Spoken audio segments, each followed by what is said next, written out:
બાવળા પાલિકામાં બીજેપીના સદસ્ય અને દંડક ઉમંગ પટેલનો મિત્ર સાથે દારૂની મહેફિલ માણતો વિડીયો વાયરલ. ગુજરાતમાં કાયદાકીય રીતે દારૂબંધી છે, તેમ છતાં રાજ્યમાં છાસવારે દારૂના વેચાણથી લઈને દારૂના નશામાં ધૂત દારૂડિયાઓ નાટક કરતા જોવા મળે છે. જોકે આ બધું સામાન્ય પ્રજા દ્વારા કરવામાં આવે તો પોલીસ પાઠ ભણાવતી પણ જોવા મળે છે, પરંતુ આ વખતે તો ખુદ ભાજપના નેતાનો દારૂ પાર્ટી કરતો વિડીયો વાયરલ થયો છે. બાવળા ભાજપના દંડક અને વોર્ડ નંબર 3 નગરપાલિકાના કોર્પોરેટર ઉમંગ પટેલનો મિત્ર સાથે દારૂની મહેફિલ માણતા ફોટા અને વિડીયો વાયરલ થયા છે. બાવળા શહેરમાં ભાજપના હોદ્દેદારો દ્વારા દારૂ અને જુગારની મહેફિલો ચાલુ રાખવામાં આવી હોવાના અહેવાલો વચ્ચે વધુ એક કિસ્સો પ્રકાશમાં આવ્યો છે.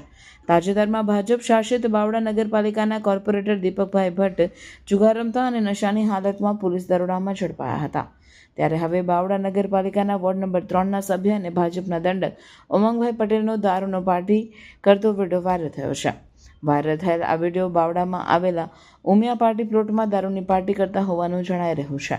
વિડીયોમાં વોર્ડ નંબર 3ના કાઉન્સિલર ઉમંગ પટેલ તથા તેમના મિત્રો સાથે દારૂની મહેફિલ માણતા દેખાય છે.